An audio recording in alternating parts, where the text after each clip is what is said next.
Hello दोस्तों, आज की हम वीडियो में बात करेंगे मेमोरेंडम ऑफ एसोसिएशन। बहुत इंपॉर्टेंट टॉपिक कंपनी लॉ का, इसके ऊपर आज हम बात करने वाले हैं। तो मेमोरेंडम एसोसिएशन के ऊपर रिलेटेड हम बात करेंगे कि क्या होता है, ठीक है। और इससे रिलेटेड जितना भी इसके टॉपिक्स है हम सब कवर करने वाले हैं। बाकी आप इसकी रिलेटेड और वीडियो देखना चाहते हो तो कंपनी लॉ की प्लेलिस्ट में जाके और वीडियोस आपको मिल जाएगी। चलिए शुरू करते हैं। और इसके आपको नोट्स चाहिए जो आपको मैं यहाँ पर दिखने वाला हूँ, उसके अगर आपको नोट्स चाहिए तो आपको डिस्क्रिप्शन में इसकी पीडीएफ लिंक मिल जाएगा, वहां पर आप जाके डाउनलोड कर सकते हो। ठीक है, चलिए। सो डेफिनेशन की पहले बात कर लेते हैं, मेमोरेंडम क्या होता है। देखो मेमोरेंडम, ये सेक्शन 2 सब सेक्शन 56 में बता रखा है। Memorandum means memorandum of association of a company as originally framed. जो पहली बार फ्रेम होता है या वो ऑल्टर्ड हुआ है from time to time in any in presence of any previous company law. किसी भी जो पिछले कंपनी लॉ बने हुए हैं उससे रिलेटेड जितने भी प्रीवियस लॉ में कुछ भी ऑल्टरेशन हुई है मेमोरेंडम में, उसे मेमोरेंडम एसोसिएशन बोलते हैं। बट यहाँ पर आप देख सकते हो कहीं पे भी मीनिंग नहीं बताया हुआ मेमोरेंडम एसोसिएशन होता क्या, बट ये बता रखा है कि जो फॉर्म हुआ है या जो ऑल्टर हुआ है उसे बोलते हैं मेमोरेंडम एसोसिएशन। बट एक्चुअल में इसका मीनिंग नहीं है, तो मीनिंग आपको अलग से समझना पड़ेगा। तो मीनिंग देखो क्या है, it contains the objective for which company is form. इसमें लिखा होता है कंपनी का ऑब्जेक्टिव क्या है फॉर्म होने का, और इसमें लिखा होगा कि स्कोप क्या है, कहां तक कंपनी काम कर सकती है। जैसे कि एक दायरा बता देता है कि कंपनी सिर्फ इसी से रिलेटेड ही काम करेगी, इसके बाहर काम नहीं करेगी। इसके बाहर अगर काम करेगी तो वो एक्शन नहीं माना जाएगा, कंपनी का गलत एक्शन माना जाएगा वो। तो ये दायरा बताता है कि कंपनी इससे बाहर काम नहीं कर सकती। ये कंपनी की पावर बताता है और कन्फाइन भी कर देता है कि पावर कितनी तक है। इसी को बोलते हैं मेमोरेंडम एसोसिएशन। और मेमोरेंडम एसोसिएशन को यहां पर अच्छे से डिफाइन कर रखा है, यहां से आप पढ़ सकते हो और पेपर में लिख सकते हो। So memorandum association represent the charter. Charter मतलब ये कंपनी का कॉन्स्टिट्यूशन है, सबसे बड़ा डॉक्यूमेंट है ये, कंपनी का चार्टर होता है ये। ठीक है ना, कंपनी का पूरा संविधान है कि कंपनी को क्या करना है क्या नहीं करना। It is a legal document prepared during the formation and registration process of a company. बहुत ही लीगल डॉक्यूमेंट है। अगर कंपनी को रजिस्ट्रेशन करानी पड़ती है ना स्टार्टिंग में, तो प्रमोटर इसे प्रिपेयर करता है। प्रमोटर इसको बनाता है, रजिस्ट्रेशन करवाता है, और ये बताता है, रिलेशनशिप बताता है कि शेयर होल्डर का रिलेशनशिप क्या होगा।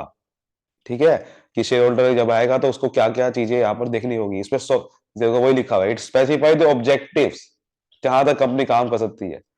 समझ गए बात को, एक बाउंड्री बता देता है ये कि भाई कंपनी एक्शन सिर्फ इतना लेगी। कंपनी का कह दिया कि भाई हम इस प्रोडक्ट पे डील नहीं करेंगे तो नहीं करेंगे। समझ गई बात को। Memorandum association help the share holder. Share holder को हेल्प करता है कि कंपनी में क्या करना है, किस तरह से डिसीजन लेने हैं। क्रेडिटर जो बाहर के लोग होते हैं उनको हेल्प होती है कि कंपनी में भाई ये डिसीजन अगर कंपनी से डील करूंगा तो क्या कंपनी इससे डील कर पाएगी, इस प्रोडक्ट से डील करती है। एनी अदर पर्सन, कोई भी पर्सन कंपनी के मेमोरेंडम को पढ़ सकता है ताकि वो कंपनी की राइट्स को समझ सके, पावर को समझ सके। और also the content of memorandum help in prospective share holder, जो बाकी के शेयर होल्डर बनने वाले हैं उनको भी मदद करता है कि डिसीजन लेने में कि कंपनी में इन्वेस्ट करना है कि नहीं करना। समझ गए बात को। तो मेमोरेंडम एसोसिएशन जब कंपनी में स्टार्टिंग में बनता है ना, तो वो कम से कम साइन होना चाहिए दो सब्सक्राइबर से। जैसे कि आपको पता ही है, प्राइवेट कंपनी बनाने के लिए आपको कम से कम दो मेंबर चाहिए होते हैं, कम से कम। तो वहां पर दो मेंबर चाहिए, तो दो मेंबर को साइन करना पड़ता है मेमोरेंडम में। और अगर पब्लिक कंपनी बना तो 7 मेंबर का साइन होना चाहिए मेमोरेंडम में, कम से कम। ये यहाँ से बहुत बढ़िया ये कंटेंट है, आप यहाँ पर लिख सकते हैं। सिग्निफिकेंस बात करते हैं, it define some basic feature. कुछ बेसिक फीचर बताता है कंपनी के, जैसे कंपनी का नाम क्या है, कंपनी का रजिस्टर्ड ऑफिस कहाँ है, कंपनी की कैपिटल क्या है। ठीक है, ये बताता है। और it determine the area of activity, company किस एक्टिविटी के बाहर काम नहीं कर सकती। It lays down the basic parameter to guide the relationship between company and the outsider. ये बेसिक पैरामीटर बताता है कंपनी किन किन लोगों से बाहर डील कर सकती है और कैसे डील कर सकती है। तो ये मेमोरेंडम क्या करता है, इन दोनों आउटसाइडर का बीच में रिलेशनशिप को बना देता है। ठीक है, कि कंपनी किन लोगों से डील करेगी, कंपनी कैसे डील करेगी, ये एमओए। समझ की बात को। कंटेंट की बात करते हैं, बहुत इंपॉर्टेंट टॉपिक, कंटेंट क्या है। तो कंटेंट बता रखा है schedule 1 table A. Table A of the schedule 1 बता रखा है। सबसे पहला होता है, इसमें क्लोजेस बने होते हैं, जैसे सेक्शन होते हैं ना, इसमें क्लोजेस है। सबसे पहला क्लोज क्या है, नेम क्लोज। नेम क्लोज का मतलब जहां पर कंपनी का नेम लिखा होता है। Every company has to adopt corporate name. इसमें आपको मेमोरेंडम बताना पड़ता है कंपनी का नाम क्या है। और ये नाम आपको रजिस्टर अप्रूव पहले अप्रूव कराना पड़ता है रजिस्ट्रार ऑफ कंपनी से, ठीक है, जिससे कंपनी के, क्योंकि नाम जो है कंपनी का नाम बहुत इंपॉर्टेंट है, तो ऐसी कोई कंपनी अपना नाम नहीं ले सकती, पहले उसको अप्रूव कराना पड़ता है कोई भी नाम रखने से पहले। तो एज पर the rules such as outside every office, हर एक ऑफिस के बाहर लगाना पड़ता है, लेटर में लगाना पड़ेगा, नोटिस में लगाना पड़ता है। अगर आपकी कोई लिमिटेड कंपनी है तो वर्ल्ड लिमिटेड लगाना पड़ता है नाम के साथ, बहुत जरूरी है। लास्ट में कंपनी से आपका नाम है, आपकी कंपनी का नाम है हेमकुंड ट्रेडर्स, तो हेमकुंड ट्रेडर्स लिमिटेड लगाना जरूरी है लास्ट में। लास्ट में मतलब ट्रेडर्स के बाद एलटीडी लगा सकते हो आप, ठीक है, लिमिटेड लगाना जरूरी है। In case of a company, अगर ओपीसी मतलब 1% कंपनी है, तो मैं ब्रैकेट में मेंशन करना जरूरी है कि 1% कंपनी, जैसे कि ये 1% कंपनी है तो ब्रैकेट में मेंशन करना जरूरी है, ठीक है ना, समझ गए बात को। तो ये लिखो, लिखा हुआ है shall be mention below the name of such company, company के नाम के नीचे ये ओपीसी कंपनी लगाना जरूरी है। ये नेम क्लोज के बारे में था। फिर होता है registered office close, registered office कहां पर है कंपनी का वो लिखना जरूरी है। तो this clause requires the mention of a state, company किस स्टेट में रजिस्टर्ड है, in which registered office of the company is to be statute, ठीक है ना, कहां पर कंपनी रजिस्टर्ड है। Company must have registered office as a stable place, एक स्टेबल प्लेस में होना चाहिए, उसकी लोकेशन स्टेबल होनी चाहिए, उसकी डोमिसाइल, यानी कि डोमिसाइल मतलब कंपनी का जो बेसिकली कहां पर स्थित है वो एक स्टेबल होना चाहिए। ऑब्जेक्ट, ये बहुत इंपॉर्टेंट क्लॉज है, सबसे इंपॉर्टेंट क्लॉज यही है। तो इसमें क्या होता है, कंपनी का ऑब्जेक्ट डिफाइन होता है, कंपनी किस ऑब्जेक्टिव से फॉर्म हुई है। So this clause defines the area of activity for which company is being formed. कोई भी activity outside the limit defined by this clause called to be ultra vires. ये अभी हम एक ना अगली एक वीडियो बनाएगी, उसमें उसमें हम समझेंगे, एक प्रिंसिपल है जिसका नाम है doctrine of ultra vires. Ultra vires क्या मतलब होता है कि मान लेते हैं कंपनी का कोई ऑब्जेक्टिव है कि कंपनी 5 लाख से ऊपर कैपिटल रेस नहीं कर सकती, लेकिन मेमोरेंडम ऑफ एसोसिएशन में लिखा हुआ है, लेकिन लोगों ने डिसीजन ले लिया कंपनी 10 लाख की कैपिटल रेस कर रही है, तो ये डिसीजन अल्ट्रा वायरस माना जाएगा। अल्ट्रा वायरस का मतलब हो गया ये डिसीजन गलत माना जाएगा, कंपनी इस डिसीजन को सैंक्शन नहीं कर सकती, कंपनी इस पे मना कर सकती है कि 10 लाख की कैपिटल रेस कैसे कर दिया आपने, उसको कैंसिल कर सकती है डिसीजन को, ये गलत माना जाएगा, इनवैलिड माना जाएगा अल्ट्रा वायरस का मतलब, ठीक है। तो जो भी activity beyond the limit of the close, this close, company को अल्ट्रा वायरस माना जाएगा। तो कंपनी उसको ना तो करेगी, कोई रेटिफाई नहीं कर सकती, कोई नहीं कर सकता उस एक्टिविटी को, ठीक है, ये बहुत इंपॉर्टेंट है। लायबिलिटी क्लॉज मतलब कंपनी की लायबिलिटी है कि नहीं है, किस हिसाब से लायबिलिटी है। लिमिटेड कंपनी है तो वो लिखा होगा, तो लिमिटेड बाय शेयर लिखा होगा, लिमिटेड बाय गारंटी है, गारंटी लिमिट लिखा होगा, ठीक है। अनलिमिटेड लायबिलिटी वाली तो कंपनी आजकल ज्यादा होती नहीं है, तो लिमिटेड वाली है। कैपिटल क्लोज लिखा होता है, कंपनी की मैक्सिमम कैपिटल कितनी है, जिसको ऑथराइज्ड कैपिटल बोलते हैं। तो मेमोरेंडम एसोसिएशन लिखा होता है ऑथराइज्ड कैपिटल, कितनी मैक्सिमम कैपिटल रेज कर सकती है। जैसे 5 लाख, मैंने पीछे एग्जांपल दिया आपको, वो ऑथराइज्ड कैपिटल का था कि कंपनी मैक्सिमम 5 लाख की कैपिटल रेज कर सकती है, बट आपने कर दी 10 लाख की, ये चीज है कैपिटल क्लोज। सब्सक्रिप्शन क्लोज लिखा होता है, तो कंपनी में लिखा होता है कौन कौन है, किस किस लोगों ने सिग्नेचर करे हुए हैं। जैसे मैंने आपको स्टार्टिंग में बताया, प्राइवेट कंपनी में, जैसे प्राइवेट कंपनी में कम से कम 2 सब्सक्राइबर मेमोरेंडम में साइन होने चाहिए, और पब्लिक में 7। तो यहां पर वही है, उसमें सब्सक्रिप्शन लिखा होता है वो। सो ये वही लिखा होता है about the desire to be form, and कौन से शेयर बेसिकली लोगों ने सब्सक्राइब करे हैं, पर्सनल डिटेल लिखी होती है सब्सक्राइबर की, सिग्नेचर्स जिसने करे हैं, ठीक है, और उसके कोई विटनेस है तो witness, attested bye witness. In case of OPC this clause contain the name of the only one subscriber. OPC का मतलब क्या है, 1 पर्सन, तो उस पर्सन के बारे में लिखा होगा जो सब्सक्राइबर जिसने करा है, शेयर जिसने खरीदे हैं कंपनी के, उसके बारे में लिखा होगा। लास्ट क्लोज होता है हमारा नॉमिनेशन क्लोज। ये क्लोज तभी अप्लाई होता है सिर्फ और सिर्फ ओपीसी में। This clause application only in OPC company.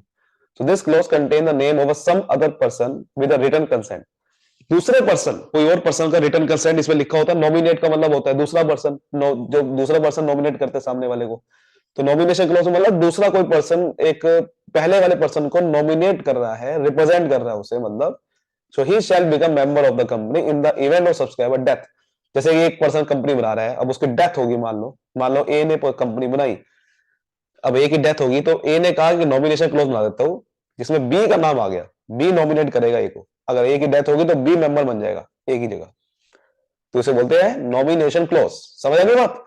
ये सारे कंटेंट होते हैं। अब आप बात करते हैं, जो इंपॉर्टेंट टॉपिक आता है वो है ऑल्टरेशन। क्या ये सारे क्लोज का ऑल्टरेशन हो सकता है?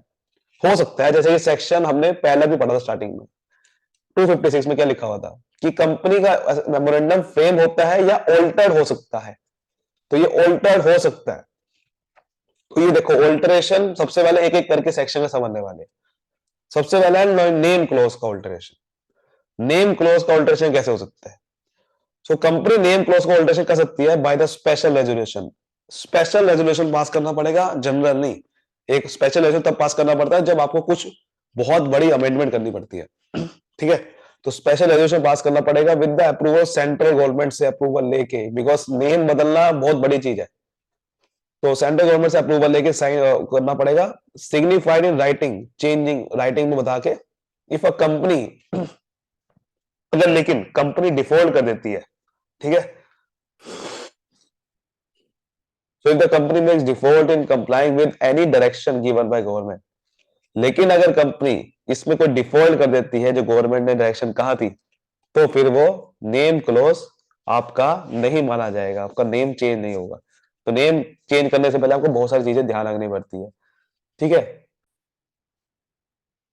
लेकिन उसको दे सकते हो कि कोई अप्रूवल लेने की आपको जरूरत नहीं है अगर वो नेम आप चेंज कर रहे हो सिर्फ और सिर्फ प्राइवेट वर्ड हटाने का, कि प्राइवेट कंपनी तो प्राइवेट वर्ड हटाने का। देखो वर्ड, देखो लिखा हुआ name of company addition thereto as case में be deletion therefrom of the word private subsequent on the conversion of a public company into private करनी है। सपोज करो कोई एकदम से आप कन्वर्ट हो रही है पब्लिक कंपनी से प्राइवेट कंपनी, या फिर प्राइवेट से वाइस वर्सा, प्राइवेट से पब्लिक कंपनी, तो कोई भी आपका वर्ड हटाना है प्राइवेट, तो आपका कोई दिक्कत नहीं है, उसके अप्रूवल लेने की जरूरत नहीं, ठीक है, बाकी लेनी पड़ेगी। Alteration of registered office close, registered office close को के आपको रजिस्टर्ड ऑफिस बदलना है तो आपको वही अप्रूवल लेनी पड़ेगी काफी चीजों से। देखो सबसे पहला चेंज ऑफ, अगर आपके सेम सिटी में ही आपने कुछ चेंज करना है, पहले के नहीं, पहला हो सकता है केस आपने अपने ही सिटी में कहीं और रजिस्टर्ड ऑफिस बनाना है, तो क्या करेगी कंपनी?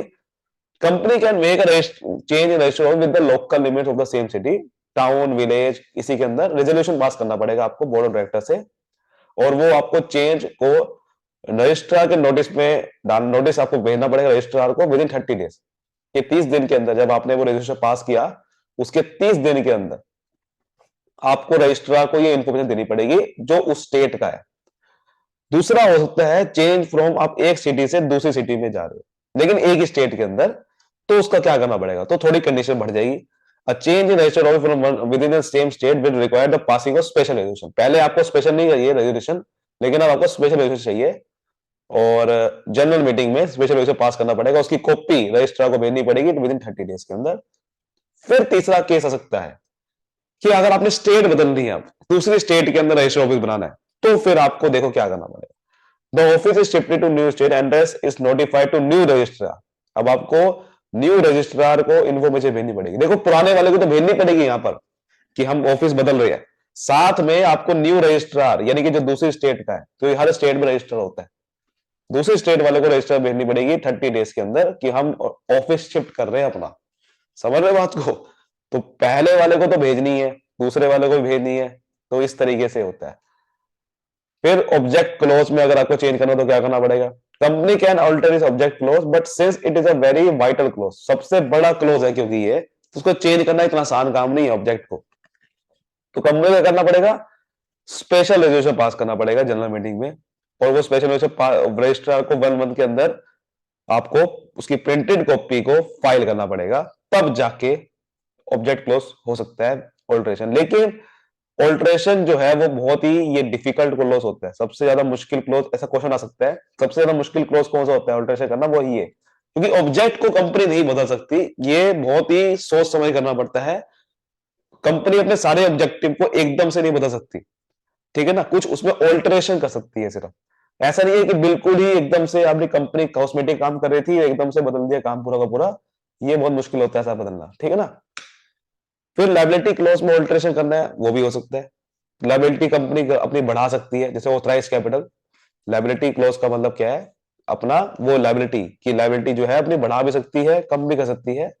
सो ये तब हो सकता है the company is converted from one class of a company to another class.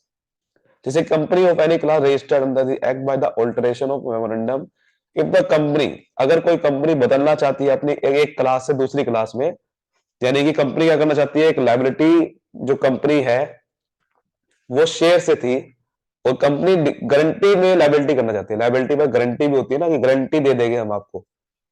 तो यही कह रहा है, वन क्लास से दूसरी क्लास जाने से तो कंपनी को स्पेशल रजिस्टर पास करना पड़ेगा और उसके रजिस्ट्रार को फाइल करना पड़ेगा। Company shall be required to comply, सारे के सारे प्रोविजंस को रजिस्ट्रेशन कंपनी को वो अप्लाई करना पड़ेगा।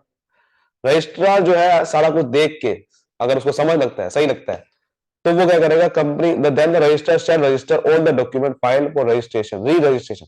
तो कंपनी को भी क्या करना पड़ेगा, रजिस्टर को करना पड़ेगा, दोबारा से री रजिस्ट्रेशन करना पड़ेगा कंपनी का, क्योंकि एक क्लास से दूसरी क्लास में जा रही है कंपनी, और वो सर्टिफिकेट ऑफ इनकॉर्पोरेशन दोबारा से इशू करना पड़ेगा। ये चीज कह रहा है, समझ गए बात, सेक्शन 18 में ये बता रखा है। तो दूसरी बार रजिस्ट्रेशन मिलता है आपको इसके अंदर, अगर आपको लायबिलिटी क्लोज अल्टर करना है। कैपिटल क्लोज जो ऑथराइज कैपिटल क्लोज था, अगर उसको अल्टर करना तो क्या करना पड़ेगा,